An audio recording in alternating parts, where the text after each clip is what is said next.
Question start कर रहा हूँ। 33 क्वेश्चन है। Prepare a cash flow statement on the basis of the flowing information given in the balance sheet. 2 year की दे रखी है, 17 और किसकी दे रखी है, 18 की दे रखी है। एक तो इक्विटी एंड लायबिलिटी वाली आइटम में है, ये आपको जैसे दे रखी हैं, और एक ये हमारे दे रखे हैं ट्रेड पेबल वगैरह। फिक्स एसेट्स हैं, टेंजिबल और नॉन करंट इन्वेस्टमेंट दे रखी है, करंट इन्वेस्टमेंट है अमाउंट, और उसके बाद नीचे एडजस्टमेंट जिसकी है मैंने आपको कहा था देखने को। नीचे एडजस्टमेंट भी इस बार आई हुई है एक हमारे पास। नोट्स तो ये नोट्स देख लेंगे, और इसमें देखिए डेप्शन लगाया है टेंजिबल एसेट्स पे 8000, और आपने पीछे इन्वेस्टिंग एक्टिविटी अच्छी तरह की, और मैंने आपको कहा था अगर नीचे एडजस्टमेंट आएगी तो उसका अकाउंट बनेगा, तब उसके बाद आप परचेज और सेल लेके जाओगे उसके अंदर इन्वेस्टिंग एक्टिविटी के अंदर। और एक इंटरेस्ट पेड दिया हुआ, इंटरेस्ट पेड की एंट्री मैंने आपको पीछे भी क्वेश्चन बताई है, 2 बार एंट्री करते हैं। एक बार तो ऑपरेटिंग में ऐड करते हैं, दूसरी बार आप फाइनेंसिंग में इसको क्या करते हैं, लेस करते हैं। ठीक है, तो स्टार्ट करते हैं क्वेश्चन को। तो सबसे पहले वही तीनों इसमें परफॉर्म में आप बना लेना। पहले किसका बनाओगे, cash flow from operating activity का। इसमें बेसिकली लाइन लिख दिया करो, पहले नेट प्रॉफिट बिफोर टैक्स लिख के छोड़ दिया करो। ठीक है, उसके बाद डिक्रीज इंक्रीज भी लिख लेना। फिर cash flow from investing activity, cash flow from financing activity, तीनों बनाएंगे। और जिसका अकाउंट बनाना है तो नीचे अकाउंट की, जैसे इसमें टेंजिबल असेट्स का अकाउंट बनेगा क्योंकि नीचे एडजस्टमेंट आई हुई ना, तो उसके बिना डिफरेंस नहीं डालना, वो आपने सीधा इसके हम डाल के इसमें से परचेज वगैरह निकालेंगे और उसके बाद उसके वहाँ लिखेंगे। ठीक है, हम इसको तो स्टार्ट करते हैं क्वेश्चन को। तो सबसे पहले आपका आ रहा है इसमें शेयर कैपिटल।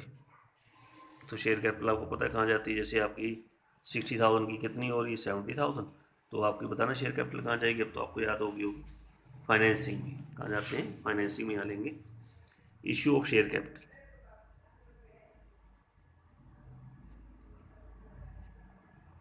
तो इशू ऑफ शेयर कैपिटल में लेंगे हम 10,000 ले लेंगे यहाँ पे। नेक्स्ट पॉइंट आ रहा है फिर आपका रिजर्व एंड क्या आ रहा है, सरप्लस आ रहा है। एक नंबर नोट देखते हैं, एक नंबर में क्या दे रखा है इसके बारे में। तो एक नंबर में आते हैं, एक नंबर में एक तो मैं इसमें दिया हुआ प्रॉफिट एंड लॉस दिया हुआ है। अच्छा, प्रॉफिट लॉस जब आप देख रहे हो तो एक तो 12,000 पहले माइनस का है, देखो यहाँ पे, और 14 किसका है, प्लस का है। देखिए मैं प्रॉफिट एंड लॉस देख रहा हूँ, तो ये आपने ऐड करके लेना। मैंने पीछे भी एक बार याद करा, एक डेबिट होता है, क्रेडिट होता है। जैसे ये डेबिट है, फिर आगे जाके क्या हो गया, माइनस प्लस का हो गया, तो ये 26,000 का प्रॉफिट बनेगा, ध्यान रखना। प्रॉफिट कितना बनेगा, 26,000। तो इसमें वर्किंग नोट बनाएंगे नीचे हम, working note net profit before tax निकालते हैं। तो ये प्रॉफिट हमें दे रखा है इसके अंदर 26,000 लेंगे, और इसी के साथ एक ट्रांसफर टू जनरल रिजर्व भी दिया हुआ है। पिछले क्वेश्चन में तो यार सिक्योरिटी प्रीमियम रिजर्व आया था, वो तो फाइनेंसिंग में जाता है, लेकिन बाकी रिजर्व जितने भी होंगे जैसे जनरल रिजर्व वगैरह या और कोई रिजर्व आ जाए, ये ऑपरेटिंग में ऐड करते हैं वर्किंग नोट में। 20 का कितना हो रहा है, 30, तो 10,000 ये हम इसके अंदर ऐड कर देंगे, ट्रांसफर टू जनरल रिजर्व। अभी टोटल मत करना, टोटल करके भी वहाँ मत लेके जाना, हो सकता है कुछ और मिल जाए इसके अंदर। अभी मतलब कि यहाँ लिखते रहेंगे जो जो आइटम वर्किंग नोट वाली है। तो उसके बाद नेक्स्ट पॉइंट पे आ जाते हैं हम एक बार। नेक्स्ट आ रहा है लॉन्ग टर्म बोरोइंग, कोई नोट नहीं है और इसमें चेंज भी कुछ नहीं हो रहा है। 50,000 का 50,000 है, देखिए आप यहाँ पे। ठीक है, तो अगर चेंज होता तो आपका ये जाता है फाइनेंसिंग में। लॉन्ग टर्म बोरोइंग हो चाहे शॉर्ट टर्म बोरोइंग हो, दोनों फाइनेंसिंग में जाते हैं, ध्यान रखना। ठीक है, तो शेयर कैपिटल भी फाइनेंसिंग गई, रिजर्व एंड सरप्लस तो आपका वर्किंग नोट में आ गया, और लॉन्ग टर्म बोरोइंग भी कहाँ जाएगा, फाइनेंसिंग में जाएगा। अगर चेंज होता, डिफरेंस होता कोई, लेकिन डिफरेंस नहीं। अब इसका इंटरेस्ट भी देखोगे आप। अब इंटरेस्ट का रेट तो इसमें है नहीं, लेकिन इंटरेस्ट पेड उसने खुद क्वेश्चन में दे रखा निकाल के, इंटरेस्ट पेड ऑन डिवेंचर होंगे इसके अंदर। कितना दे रखा है, 5,000। इसकी एंट्री साथ साथ कर लेना, और ये एंट्री 2 बार होती है, एक बार तो वर्किंग नोट में होती है, यहाँ पर एडजस्टमेंट फॉर में होगी आपकी, adjustment for interest paid on debenture. Interest paid किया आपने 5,000, एक होती है ऐड होता है। दूसरा फाइनेंसिंग में लेस होता है, किसमें लेस होता है, फाइनेंसिंग में। इंटरेस्ट पेड ऑन डिवेंचर यहाँ पे लेस कर देंगे 5,000, यहाँ लेस कर देना। ठीक है, दोबारा बोल रहा हूँ, वर्किंग नोट में ये एडजस्टमेंट फॉर में तो आप ऐड करोगे interest paid on debenture before tax के नीचे, इसी कॉलम में डालना, ध्यान रखना। ठीक है, इस कॉलम में आपको तुम्हें डालना। दूसरा फाइनेंसिंग में क्या होता है, लेस होता है, interest paid on debenture. Next point पे आ रहा हूँ। अब नेक्स्ट पॉइंट आपका आ रहा है ट्रेड पेबल का, और ट्रेड पेबल आपको पता है करंट लायबिलिटी है। क्या ये करंट लायबिलिटी, तो इसमें अंदर अब ट्रेड पेबल के अंदर हमें दे रखा है इसके अंदर, एक तो क्रेडिटर दे रखे हैं और बीपी दे रखे हैं। ठीक है, तो क्रेडिटर तो आपके हो रहे हैं ज़्यादा, तो इसमें मैंने नोट देखा है, ध्यान में सेकंड नोट बना हुआ है ट्रेड पेबल का, अगर नहीं होता फिर तो सीधा इंक्रीज डिक्रीज हो जाता। अब नोट है तो नोट के हिसाब से लेना पड़ेगा। तो एक तो इसमें क्रेडिटर है, तो ये दोनों, और दूसरा आपका बीपी दे रखे, दोनों करंट लायबिलिटी है। तो इंक्रीज इन करंट लायबिलिटी, एक तो यहाँ लेंगे हम, इसके अंदर आ रहे हैं क्रेडिटर, तो क्रेडिटर में चेंज हो रहा है आपका इसके अंदर 17,000 प्लस होगा ये तो, और एक बीपी आ रहे हैं, बीपी आपके कम हो रहे हैं, तो डिक्रीज इन करंट लायबिलिटी। तो बीपी को थोड़ा आप अंदर लिख देंगे, लेस वाले आइटमों को थोड़ा इधर लिख लीजिएगा, ठीक है, ब्रैकेट में लगा लीजिए कि माइनस की आइटम है आपकी 1000, ठीक है। तो बीपी आपका आ गया decrease in current liability, creditor आ गया इंक्रीज इन करंट लायबिलिटी के अंदर आ गया, ठीक है। नेक्स्ट पॉइंट पे आ जाते हैं। अब आ जाते हैं असेट्स वाली साइड, देखो लायबिलिटी वाली साइड समझ में आ गई सबको अच्छी तरह से। असेट्स में आ जाते फिक्स असेट्स, टेंजिबल असेट्स, तो शुरू में बैलेंस 84 है, लास्ट वाला आपका कितना 98 है, और नीचे ना इसकी एडजस्टमेंट दे रखी है, देखिए डेप्रिसिएशन लगाया किसके ऊपर, टेंजिबल असेट्स के ऊपर, कितना लगाया हमने 8000। तो याद है मैंने पीछे भी अकाउंट बनाया था, इन्वेस्टिंग के अंदर भी बना के दिखा रहा था, वैसे आप इसका अकाउंट बनाओगे पहले, यानी कि सीधा डिफरेंस ले लो आप। ओपनिंग बैलेंस तो 2 में आता है, 2 बैलेंस भी रोट डाउन, तो ओपनिंग बैलेंस दे रखा है इसका टेंजिबल असेट्स का, आप चेक करो 84,000 है, ये रिवर्स है। क्लोजिंग बैलेंस हम बाय में ले लेंगे, by balance carry down, closing balance हमें दे रखा है इसका 98,000। उसके बाद डेप्रीशिएशन हमारा बाय में आता है, बाय डेप्रीशिएशन लगाएंगे यहाँ पे, डेप्रीशिएशन हमें दे रखा है वर्किंग नोट में, देखो एडिशनल इन्फॉर्मेशन नीचे दे रखा है 8000 हमारा डेप्रीशिएशन है। फिर हम इसको टोटल कर देंगे 1,06,000, यहाँ भी क्या लेंगे 1,06,000, तो ये हमारी परचेज आ जाएगी टू बैंक करके क्या निकलेगी, परचेज आ जाएगी यहाँ पे। तो 1,06,000 में से कितना लेस कर देंगे, 84,000 आप माइनस कर देंगे, तो परचेज आपकी आएगी 22,000 की परचेज आएगी, ये हमारी परचेज निकलेगी यहाँ पे। तो फिर कह रहा हूँ अगर आपके नीचे एडजस्टमेंट दे रखी है तो आप सीधा डिफरेंस मत लेना, ये नहीं करना कि सीधा 84 का 98 ले लो कि हमारी परचेज होगी 14,000 की, ऐसे मत दिखाना, इसका अकाउंट बना के तब आप लेके जाना। अब यहाँ से जो अकाउंट बनाया एक तो इसके अंदर आपका डेप्रीशिएशन आया, क्या आया डेप्रीशिएशन, कितना डेप्रीशिएशन आपका आ रहा है 8000, एक तो डेप्रीशिएशन डालेंगे, ये आपका इसमें जाएगा वर्किंग नोट में, ये एडजस्टमेंट 4 में डेप्रीशिएशन, कितना डेप्शन है आपका 8000, आपको पता है पहले भी यहाँ याद कर चुके हो आप, डेप्शन यहाँ आता है।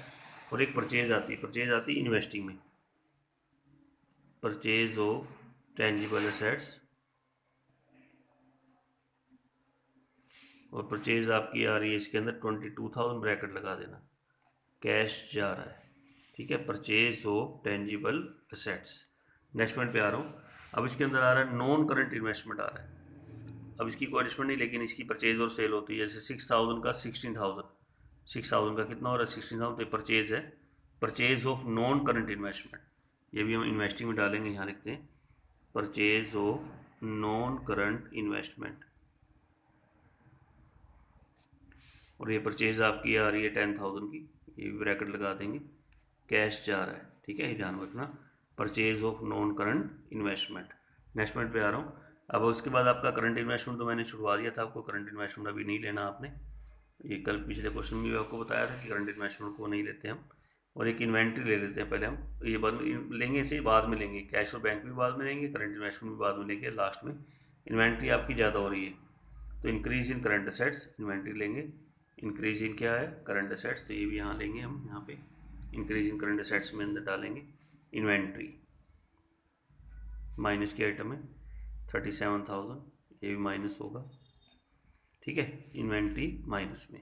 उसके बाद आपका बस उसके बाद नीचे तो मैंने एडिशमेंट सारी कर दी आपके सामने जो थी, डैशबोर्ड की एंट्री 2 बार होती है, याद करना, ऑपरेटिंग में तो ऐड होता है, और ऊपर एडजस्टमेंट 4 में, और फाइनेंसिंग में लेस होता है, और डेप्शन का मैंने उसका अकाउंट बना दिया, मशीनरी का डेप्शन मैंने फिर इसके अंदर जो आइटम थी, जैसे डेप्रीशिएशन आया था एक, तो वो तो मैंने उसमें ले गया ऑपरेटिंग में, और जो परचेज है वो आपकी इन्वेस्टिंग में ले गया, ठीक है।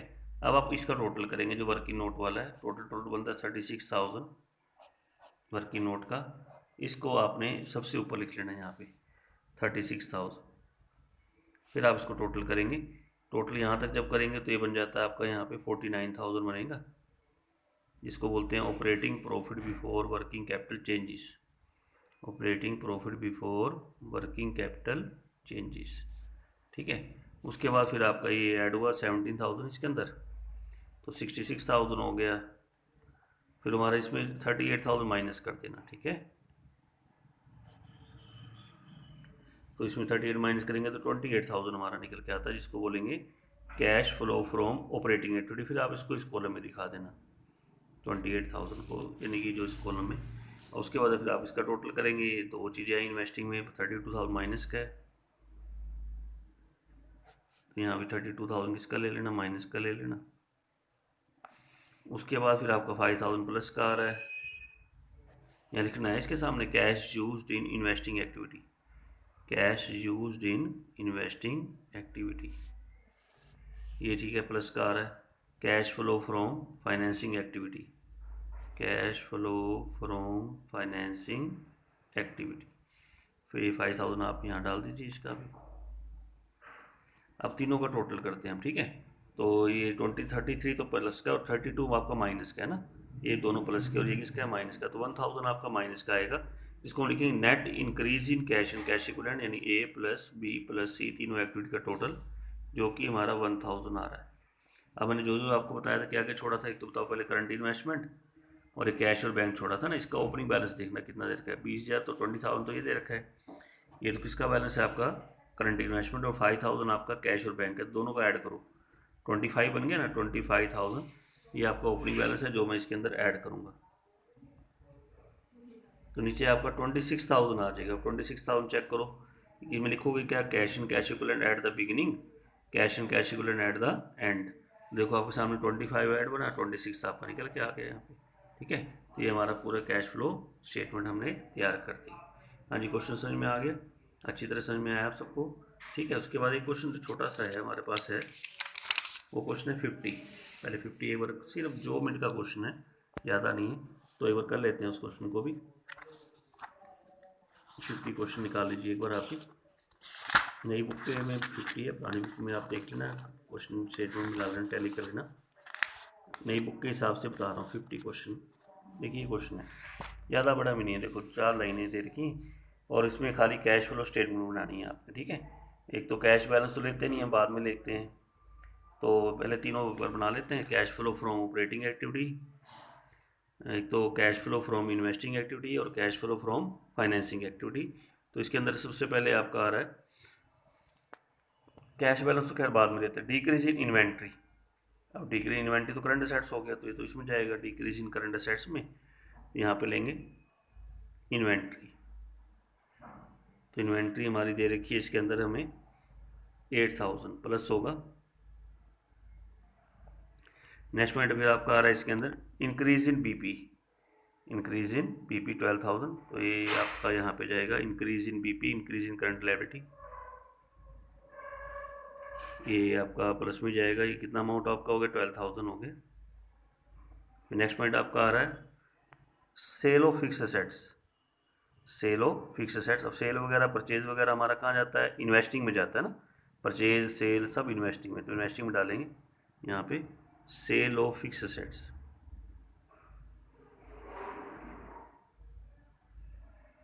तो फिक्स असेट्स की सेल आपके पास आ रही है इसमें 30,000, ये प्लस में जाएगा आपका, प्लस करना, ठीक है। उसके बाद आ रहा है repayment of long term loan, अब लोन वगैरह सब जाते हैं फाइनेंसिंग में, कहाँ जाते हैं, फाइनेंसिंग में, तो वापस कर रहे हैं, तो इसको हम यहाँ लेंगे फाइनेंसिंग एक्टिविटी में, repayment of long term loan,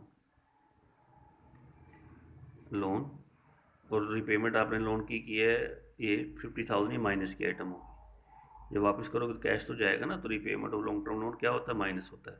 और लास्ट पॉइंट आपको जो दे रखा है वो दे रखा है net profit over the year, net profit सबसे ऊपर आता है, आपको पता है, ये वर्किंग नोट बनाने की जरूरत नहीं, क्योंकि और तो कोई आइटम इसमें है ही नहीं, लास्ट पॉइंट ही ले रहे हैं वर्किंग नोट, सीधा इसमें डाल दीजिए 2,000, नेट प्रॉफिट 2,000 आपका ही हो गया। तो पहले तो यहाँ तक ये 2,000 हो गया, ऑपरेटिंग प्रॉफिट भी ये बना, इसमें तो कोई ऐड वाली आइटम ऊपर मिली नहीं, बस ये 20,000 इसके अंदर और ऐड कर देंगे, 22,000 हो गया,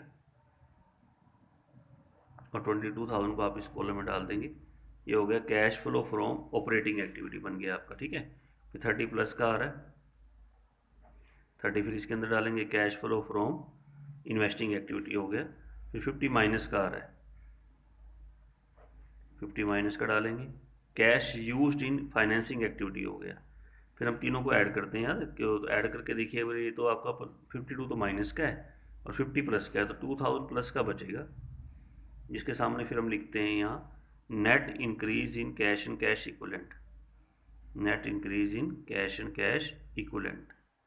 अब कैश एंड कैश इक्विवेलेंट का ओपनिंग बैलेंसेस के अंदर क्या करते हैं, ऐड करते हैं। Cash and cash equivalent at the beginning. तो बिगिनिंग वाला में दे रखा है, आपका दे रखा ओपनिंग कैश बैलेंस कितना दे रखा है, 15,000 दे रखा है। तो 15,000 आप क्या करना है, इसके अंदर ऐड कर देना ओपनिंग, और नीचे आपका कितना निकल के आ रहा है, 70 निकल के आ रहा है। और इसके सामने लिखना cash and cash equivalent at the end, cash and cash equivalent at the end of the period.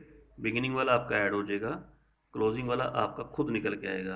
पहले तो लिखोगे net increase in cash and cash equivalent लिख देना, ठीक है।